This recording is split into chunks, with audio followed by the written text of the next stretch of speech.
TJ, congratulations on the win. The bucket you had in the final minute, where you pushed it to a 5-point lead, looked like the play broke down. You hit the jumper right at the buzzer. Can you take us through that minute and how important of a shot that was for you guys? It was huge. I got excuse my language for my mom. Coach chewed my ass at halftime, and I just came out the second half was going hard, just trying to play my hardest. And that minute was a crucial minute. Dwayne, actually, I didn't know the time on the clock. Dwayne just was yelling, "Shoot it!" And I looked up at the last second and saw it was 2 seconds on the clock. But I just felt like that was a huge momentum swing for us in the final minute. Why was Coach on you at halftime? He just needed me to contribute on both ends. Me being one of the leaders on the team, he needed me to be better on both ends of the ball. Coach said they doubted me a few times on defense. I didn't have my hand up, but he just felt as if I needed to play harder and lead the team better. Up next, Patrick Murphy. EJ, when you have a first half like that, you mentioned Coach chews you out, but do you go into the locker room knowing you need to play better? I mean, is it already in your head before you hear it from Coach Holtman? Definitely. I just felt like not even the scoring factor. I just felt like I needed to play defense better. I wasn't challenging enough shots well, and I just felt like I needed to do more for my team to help us win. And I felt like I did a lot in the second half to help us.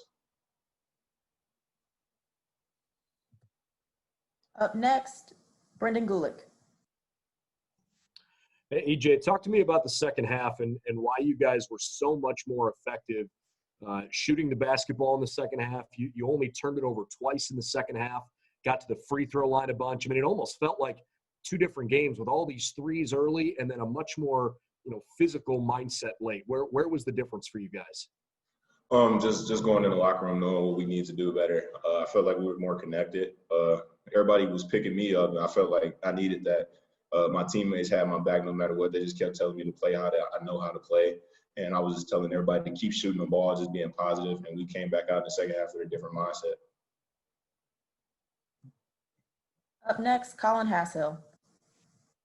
Hey, EJ, how different is it for you personally to be in those kind of moments late in the game and know, like your coach has said at halftime, that they're going to need you down the stretch? I just feel like in the second half, coach needed me in those final minutes last year.